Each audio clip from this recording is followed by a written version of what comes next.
je suis trop contente du sujet que j'amène aujourd'hui. C'est un sujet sur lequel j'ai beaucoup cheminé et je continue de cheminer encore un peu sur ce sujet pour être honnête.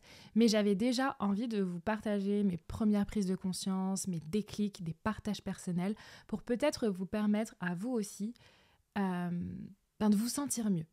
Si vous vous sentez être le mouton noir de votre famille ou d'un groupe de personnes, si vous vous sentez être un ananas dans un poirier, en tout cas si vous avez la sensation, voilà, une sensation de je me sens incompris, je me sens seule alors que je suis en groupe, enfin voilà, cette sensation un peu inconfortable quand vous êtes en groupe, je pense que cette vidéo peut vous aider, je comprends trop bien ce que c'est.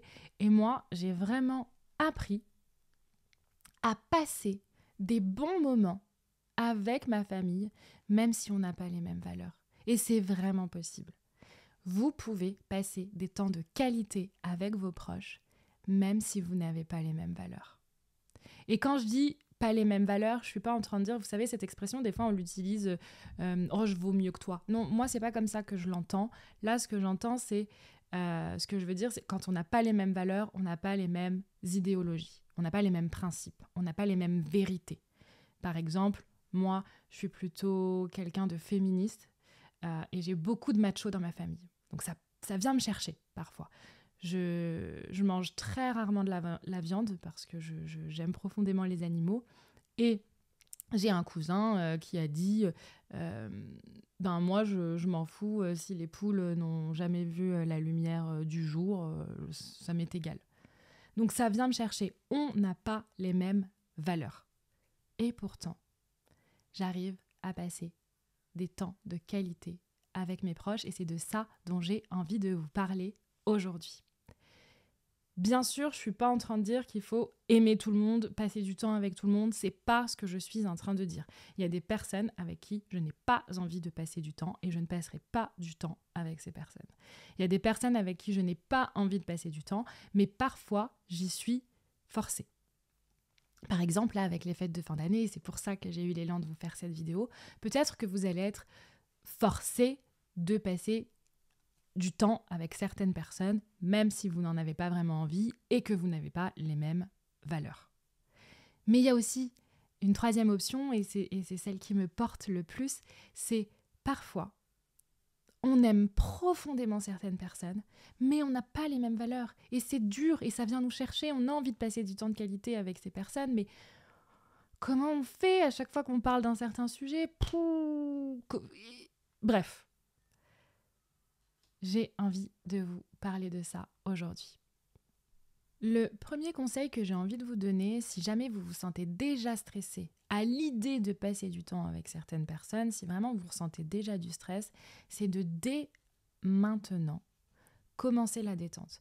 Dès maintenant, vous préparer à l'événement, vous détendre, détendre votre corps, détendre votre système nerveux, détendre votre mental, vous mettre en condition pour passer un bon moment avec vos proches.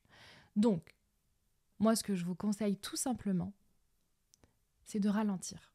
Pour détendre votre système nerveux, détendre votre corps, ralentissez.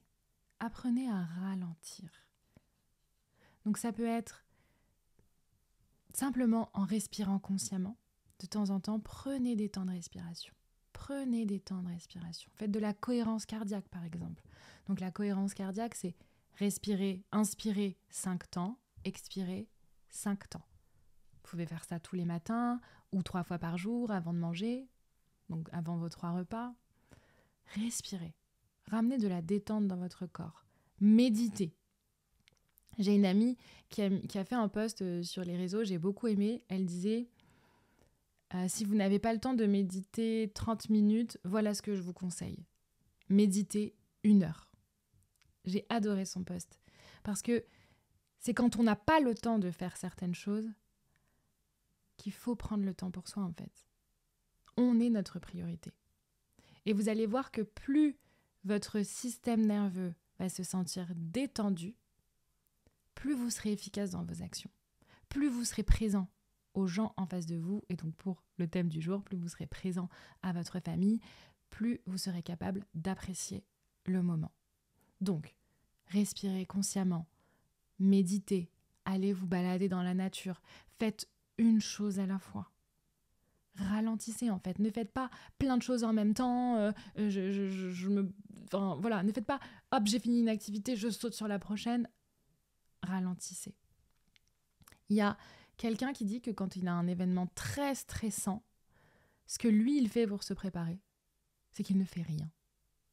Il passe des temps de rien. Donc peut-être que vous pouvez faire ça aussi. Prendre des temps à ne rien faire, à vous asseoir sur une chaise et ne rien faire. Et donc ça veut dire pas de nourriture, pas de boisson, pas de musique, pas de distraction, pas de méditation non plus.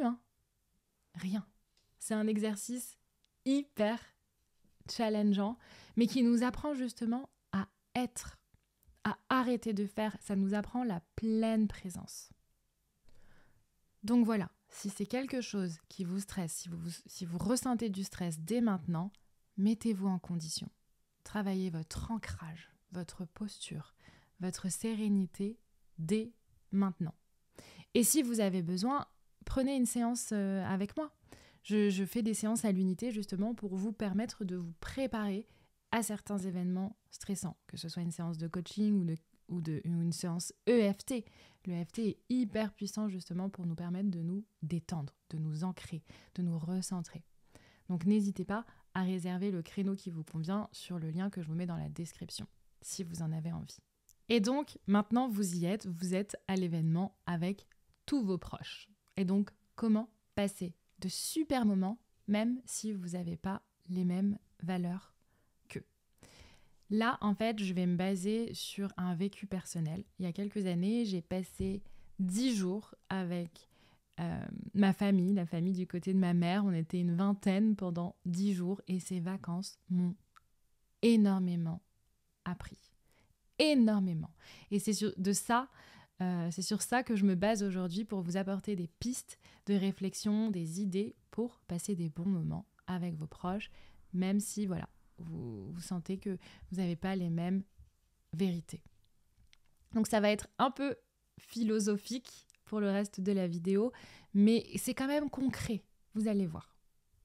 La première chose que j'ai appris pendant ces vacances je répète, on était une vingtaine, donc en fait, au début, ça m'a demandé un effort d'être présent. On est 20, vous imaginez, 20 énergies différentes. Donc en fait, ces vacances, elles m'ont vraiment appris à me recentrer, me réancrer. Et ça, je trouve que c'est la base pour passer des bons moments. En tout cas, selon moi, c'est une des bases pour passer des bons moments, c'est être ancré, être pleinement présent. Donc en fait, j'ai appris à sortir de ma tête. Parce que ma tête, oui, elle va analyser tout ce qui se passe. Elle va analyser la conversation là. Oh, lui, il a une énergie comme ça. Oh, elle a nanana. Mon cerveau, il a tic, tic, tic, tic, tic, tic, tic, tic. Et donc, j'ai appris à me dissocier de mon mental, à voir que mon mental partait dans tous les sens, mais en fait, à me dire, non, je reviens. Je reviens dans le moment présent. Je reviens là, tout de suite, qu'est-ce qui se passe? Là, moi, où je suis? Avec qui je parle? Et je viens dans le moment présent. J'ai appris à calmer mon mental, revenir dans mes sensations corporelles et vivre le moment qui se déroule là tout de suite. Vous voyez? Parce que si je restais dans mon mental, en fait, lui, il part très très loin. Il va même commencer à se comparer. Non mais je le savais, on n'a vraiment pas les mêmes valeurs. Tu te rends compte, il a dit ça. Non mais ça va pas. Non mais je suis beaucoup plus éveillée que lui. Enfin, mon mental, il peut aller hyper loin. Et il peut commencer justement à comparer, à juger. Et ça, j'en parlerai justement, le jugement. Mais en fait, voilà, si je calme mon mental et que je reviens à mes sensations corporelles. Ok, là, je suis assise sur la chaise, je suis en train de parler avec un tel, on parle de ça, je reviens. Bien sûr, la pleine présence, c'est un vrai sujet. Il y a de plus en plus de livres dessus. Parce que c'est difficile. On a un mental qui tourne en boucle depuis des années et qu'on laisse diriger. En fait, notre mental, il est autonome. Il a pas besoin de nous. C'est pas nous qui allons lui dire « Tiens, ça y est, tu peux penser. » Non, notre mental, il pense tout seul. Il est autonome. Donc en fait, justement, c'est le travail inverse. C'est le fait de nous reprendre le lead et de dire à notre mental, stop, là en fait je veux profiter du moment. Donc je sais que c'est difficile, que ça demande de la pratique. Moi ça m'a demandé beaucoup de pratique d'apprendre à calmer mon mental et à revenir dans le moment présent. À revenir, je le répète, une astuce pour justement nous aider à calmer le mental, c'est revenir dans les sensations corporelles. Là, comment je me sens ? Assis sur ma chaise, donc je sens mes fessiers sur ma chaise, je sens que j'ai un petit peu froid à certains endroits, un petit peu chaud à d'autres. Ah, j'entends mon oncle qui me dit ça. Voilà, revenir à nos sensations corporelles, ça permet de calmer le mental.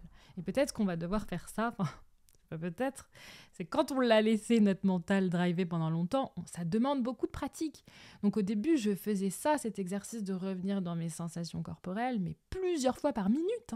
J'étais obligée de plusieurs fois par minute, et en fait, à force de le faire, ça devient beaucoup plus simple. Et en fait, de pratiquer ça, de pratiquer la pleine présence, de pratiquer le « je calme mon mental », ça a beaucoup, beaucoup de bénéfices, dont ressentir une certaine sérénité, vraiment une pleine présence, et donc de pouvoir savourer vraiment le moment qui se présente. Si je suis pleinement présent à ce qui se passe, je le savoure. Et donc après, il y aura moins le « oh, c'est passé super vite, j'ai pas eu le temps en fait de passer vraiment du temps avec telle ou telle personne. » Non, parce que je l'aurais fait, j'aurais savouré, j'aurais pas été dans mes pensées. Ça permet d'avoir des connexions vraiment authentiques avec l'autre. Si je suis vraiment présent à moi, je suis vraiment présent à l'autre. Donc il y a un vrai lien qui se crée, une vraie connexion qui se crée. Et un autre bénéfice, c'est que si je suis pleinement présente et qu'il y a une réflexion qui va à l'encontre de mes valeurs, je serai beaucoup plus apte à réceptionner la réflexion, même si ça pique. Je serai beaucoup plus capable de « ok ». Alors que si je suis là-haut, en fait, très vite, la réflexion, elle va me faire monter dans les tours. Même si, et la deuxième chose que je voudrais vous partager, que vous connaissez tous, parce que c'est un accord Toltec très connu, ne pas prendre les choses personnellement. Ne pas prendre les choses personnellement. Alors oui, on le connaît tous, cet accord Toltec, et voilà, c'est pas hyper évident de le saisir, mais moi, pendant ces vacances, je l'ai saisi à un niveau... mais hyper, c'est hyper, c'est hyper soulageant d'avoir compris ça en fait. Donc, si je prends mon exemple, moi je sais que je dois avoir une blessure de je ne suis pas importante, j'ai une croyance, une conception du monde, je ne suis pas importante. Et donc souvent j'ai l'impression qu'on ne m'écoute pas. Donc souvent je peux avoir la pensée de il m'écoute pas. Là je suis là en train de parler et en fait la personne ne m'écoute pas. Et donc il m'écoute pas, je vois qu'il m'écoute pas, donc je suis pas intéressante, je suis pas importante, j'ai rien à faire ici, de toute façon, personne ne m'aime, Le cerveau, il peut aller très très loin comme ça. Et j'ai appris à ne pas prendre le fait que la personne ne m'écoute pas personnellement, parce que ça ne me regarde pas finalement. En fait, j'ai compris que moi, en fait, je suis l'héroïne de ma vie. Je suis le centre de ma vie, je suis le personnage principal de ma vie, c'est moi et moi. Mais en fait, vous, c'est vous et vous. Vous êtes le héros de votre vie, vous êtes le centre de votre vie. Et c'est pareil pour tout le monde. Et en fait, j'ai compris, moi, Marcy, en fait, oui, je suis le centre de ma vie, donc je vais aller vers ce qui m'intéresse, consciemment ou non. Mais donc pour les autres personnes, c'est pareil. Je ne suis qu'un personnage secondaire dans leur vie, comme eux sont un personnage secondaire dans la mienne. Et donc si la personne ne m'écoute pas, ça n'a rien à voir avec moi. Ça a à voir avec peut-être qu'elle a entendu quelque chose de plus intéressant pour elle. Peut-être qu'elle est en train de penser à quelque chose qui est important pour elle. Ou peut-être qu'effectivement le sujet que là tout de suite j'amène ne l'intéresse pas trop, ne l'intéresse pas du tout. Mais c'est le sujet que j'amène, c'est pas moi, parce que elle, dans sa vie, d'autres choses sont plus importantes. Mais c'est sa vie, c'est pas la mienne. C'est hyper soulageant d'avoir compris ça. Moi, ça m'a permis de... Et du coup, quand je me voyais... je voyais que la personne ne m'écoutait pas et que je me voyais me dire « elle m'écoute pas », en fait, j'arrêtais tout de suite. Je laissais plus mon mental aller comme d'habitude. Il m'écoute pas, mais de toute façon, je suis tellement pas intéressante, je suis pas importante, je suis trop nulle, je suis une grosse merde, nanana. Je ne le laissais pas parce que en fait, je le voyais que il m'écoute pas, il doit être dans sa tête ou je sais pas, peu importe quoi en fait. Il est au centre de sa vie, il fait ce qu'il a envie de faire, c'est sa vie, il est le héros de sa vie. Et donc quand je le vois qui ne m'écoute pas, moi, en fait, je reviens à mon centre et je souris un coin. Je souris, enfin voilà, l'autodérision est hyper puissant pour shifter des croyances. Et donc je souris en coin et il m'écoute pas, il fait autre chose. Et donc soit ce que je disais c'était hyper important et dans ce cas-là, je lui dis je te dis un truc et donc peut-être que là il va me dire attends laisse-moi 5 minutes, j'écoute, j'ai entendu mon nom là-bas par exemple. Ou si c'était pas important, c'est pas grave quoi, je souris et puis je passe à autre chose. La troisième chose que j'ai compris pendant ces vacances, c'est que je suis à ma place. Donc je le dis au présent, je suis à ma place. Je le dis au présent parce que de toute façon c'est toujours le cas. Mais vous savez, pendant ces vacances, je l'ai vraiment saisi. Ce truc de, souvent on cherche sa place, on cherche à affirmer sa place, dans un groupe surtout, je dois prendre ma place. Mais en fait, on est déjà à notre place, simplement parce qu'on est là. On est déjà à notre place, on n'a pas besoin de chercher à s'affirmer, on n'a pas besoin de chercher à prendre sa place, on est déjà à notre place. Et vous savez, souvent j'ai remarqué que quand on cherche à prendre sa place, en tout cas moi c'est ça que j'ai compris, c'est que quand je cherche à prendre ma place, c'est qu'en fait je suis là. Je suis dans mon mental, je ne suis pas dans ma pleine présence. Et donc oui, si je suis dans mon mental, je ne suis pas à ma place, puisque je ne suis pas... je suis pas présent. Je suis là-haut. Je suis perché là-haut en train de penser. Et donc oui, là je vais être dans ma tête, je suis pas assez comme ci, je suis pas assez comme ça, ou il est pas assez comme ci, ou il est pas assez comme ça. Je ne prends pas ma place, je ne prends pas ma pleine présence là tout de suite. Et il n'y a pas besoin d'en faire des caisses. Je pense à une retraite aussi que j'ai fait et je me souviens, donc on faisait des cercles de parole et donc on discutait et je me souviens à la fin du séjour avoir remercié quelqu'un, avoir remercié une femme parce que c'était une femme discrète.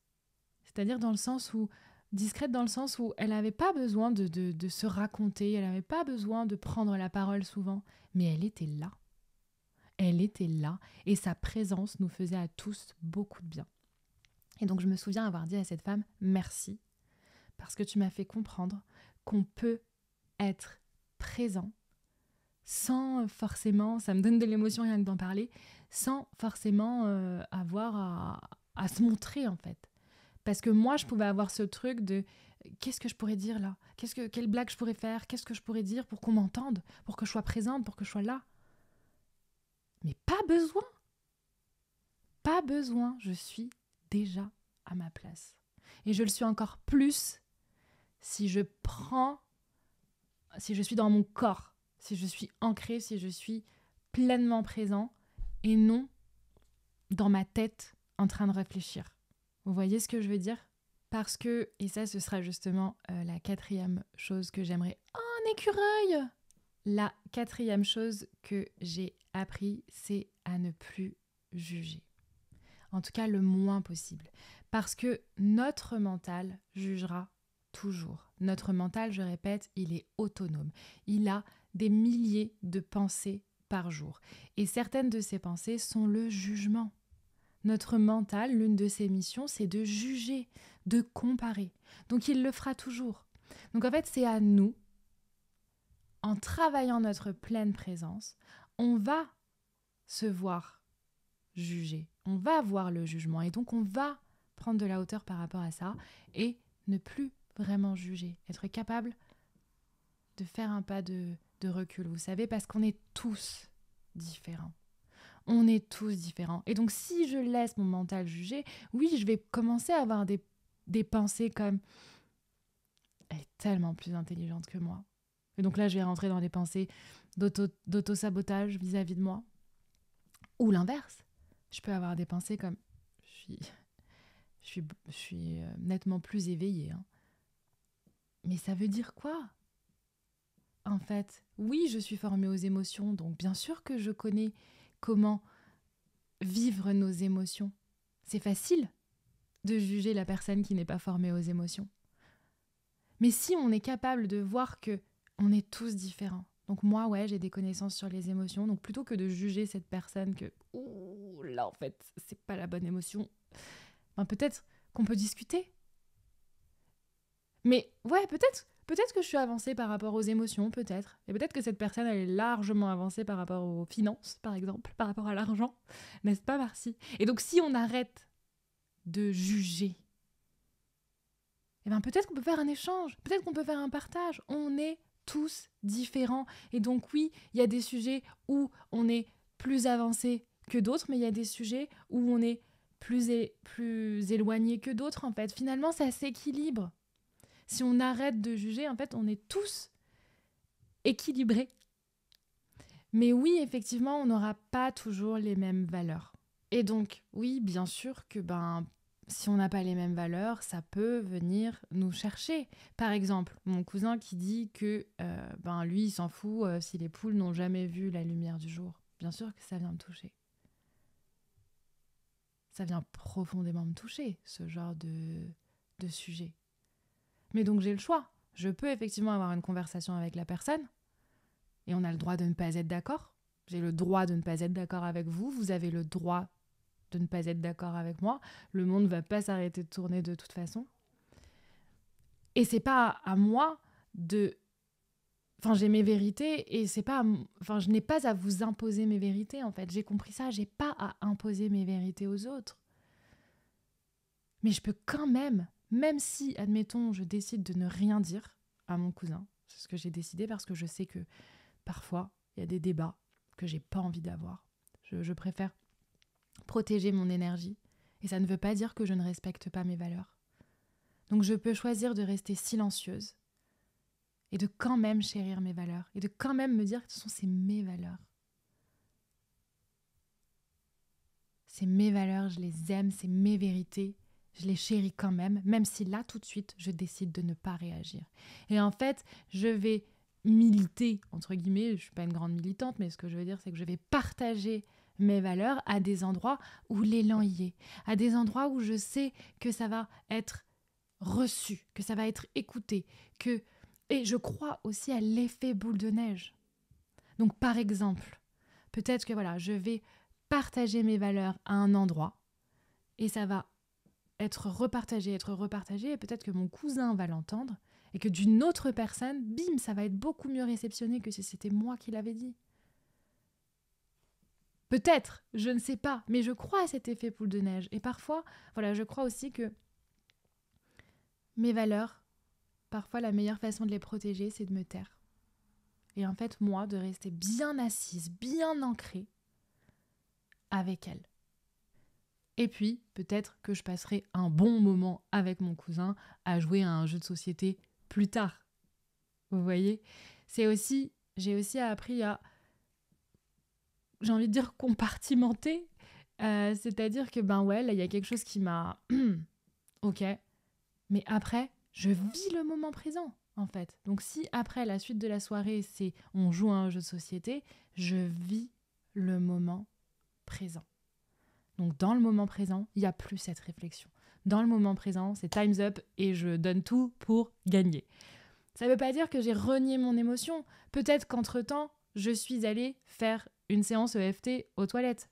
Je vous parle de l'EFT la semaine prochaine. Et justement, une astuce pour aller aux toilettes et digérer quelque chose qui s'est mal passé. Donc bref, vous en saurez plus la semaine prochaine. Mais voilà, je ne dis pas qu'il faut renier ses émotions. Au contraire, écoutez votre émotion. Allez vous défouler si besoin, checkez, faites quelque chose, mais moment présent. Et bien sûr, osez dire non. Osez dire non si vous n'avez pas envie, par exemple, après de faire le jeu de société. Non, je n'ai pas envie de faire le jeu de société. Osez dire non à une conversation qui ne vous plaît pas. Autre exemple, on était au marché avec ma famille et donc c'était un mois d'août, donc il faisait chaud, et il y avait une fille qui avait un mini short. Et mon oncle dit, et ça s'étonne de se faire agresser. Là, moi, j'ai dit non. J'ai dit, je ne souhaite pas entendre ça, donc je change de rayon. Je ne veux pas entendre ça, en fait. Et je l'ai dit, j'ai dit non. Là, non, moi, je peux pas entendre ça, je m'en vais. Encore une fois, je n'avais pas envie de rentrer dans un débat. J'aurais pu, bien sûr, que je suis pas en train de dire qu'il faut esquiver à chaque fois. Non, des fois, c'est très bien, on peut s'asseoir. Ah, tiens, pourquoi tu dis ça? Est-ce qu'on peut en parler? Voilà, je dis pas qu'il faut esquiver à chaque fois, c'est notre choix du moment. Là, mon choix du moment, on était au marché, j'avais pas envie de rentrer dans un débat, j'ai simplement dit non, je ne veux pas entendre ça, je m'en vais. Mais j'ai pas fait la gueule, pas du tout. Je n'ai pas fait la gueule et on est différents. On est différents. Cette personne a ses croyances, j'ai mes croyances, j'accepte. Et donc, osez dire non à quelque chose que vous n'avez pas envie de faire. Par exemple, je reviens sur ces vacances, vous savez, 10 jours avec la famille de ma mère, on était une vingtaine, on était tous les jours ensemble. Et il y a un jour où j'ai eu envie de me retrouver seule. Donc, c'était l'activité du jour, c'était aller à la rivière, aller s'amuser à une rivière, c'est très joli. Et j'avais très envie d'y aller et en même temps, non, là, je sentais mon corps qui me disait j'ai besoin de calme, j'ai besoin de solitude. Et donc, j'ai dit non, je reste à la maison. Et ça a été hyper bien reçu. Hyper bien reçu. Je ne me suis pas sentie rejetée. Je ne me suis pas sentie incomprise. Au contraire, tout le monde a dit « Ah, ok ». Personne m'a demandé d'ailleurs « Oh, t'es sûre, tu veux pas venir avec nous ?» Parce que vous savez, des fois, voilà, quand on n'est pas vraiment aligné, on va dire « Non, j'ai pas envie », mais tout le monde va dire « Mais si, viens, qu'est-ce que tu racontes ? Bien sûr que tu viens ». Et alors, on y va comme ça. Là, en fait, j'étais tellement alignée, tellement présente avec les gens, avec mon besoin, que non, je viens pas, moi je reste ici, ok, pas de souci. Et donc j'ai profité de mon après-midi toute seule. Oh, ça m'a fait trop du bien. Et quand ils sont revenus, j'ai pu repasser des moments de qualité avec eux, avec toutes mes ressources. Osez dire non à quelque chose que vous n'avez pas envie de faire. Donc par exemple, un jeu de société, vous pouvez très bien dire « Oh, non, moi là j'ai pas trop envie », puis vous allez vous isoler, puis après le jeu de société, vous revenez et vous repassez un bon moment. Osez dire non. En fait, j'ai compris que je peux m'aimer et me respecter. Je peux respecter mes besoins, respecter mes émotions et aussi aimer et respecter l'autre. Aimer et respecter les besoins de l'autre, respecter les croyances de l'autre, respecter là où il en est aujourd'hui dans sa vie. Encore une fois, je ne suis pas en train de dire qu'il faut aimer tout le monde. Moi-même, il y a certaines personnes que j'apprécie peu ou pas. Je ne suis pas une sainte et je n'invite personne à devenir maître Yoda. On est des humains. Mais vous avez compris où je veux en venir. Je voulais simplement appuyer sur le fait qu'on peut passer vraiment de bons moments avec des personnes, même si on n'a pas les mêmes valeurs. Et ça demande simplement de la pratique, ça demande des prises de conscience et d'être capable de prendre de la hauteur sur certaines choses et surtout la pleine présence. Et c'est ça que j'avais envie de vous partager aujourd'hui. Peut-être que vous pouvez essayer d'avoir une petite astuce pour vous rappeler de tout ça. Je ne sais pas, par exemple, un bracelet, une bague ou une pierre que vous pourriez porter avec vous, porter sur vous pour vous rappeler souvent de revenir à votre ancrage, de revenir à votre pleine présence. J'ai envie de vous proposer aussi des questions. Donc, je vous mets des questions dans la description si vous avez envie de faire un peu de journaling pour vous préparer à cet événement, vous préparer à être avec certaines personnes. Je vous mets dans la description des questions que vous pouvez vous poser et vous pouvez un peu vous pencher dessus. Ça peut vous aider, vous préparer à vivre ce moment. Encore une fois, si vous avez besoin, vous avez aussi dans la description le lien de mon agenda en ligne. Vous pouvez réserver une séance à l'unité quand vous le souhaitez. La semaine prochaine, dimanche à 10h, je vous partage une vidéo un peu sur le même sujet. Je vais vous partager une astuce, un outil très simple à mettre en place, simple, rapide et efficace si jamais, à un moment donné, vous vous sentez bouleversé pendant la soirée. Si vous vous êtes pris une réflexion ou quelque chose d'autre qui vous a dérangé, vous allez voir, je vous propose un outil très rapide à mettre en place pour vous permettre de revenir dans votre plein potentiel, votre pleine présence et pour être capable de revenir dans le reste de l'événement avec toutes vos ressources, votre sérénité, votre confiance. Je vous dis à la semaine prochaine.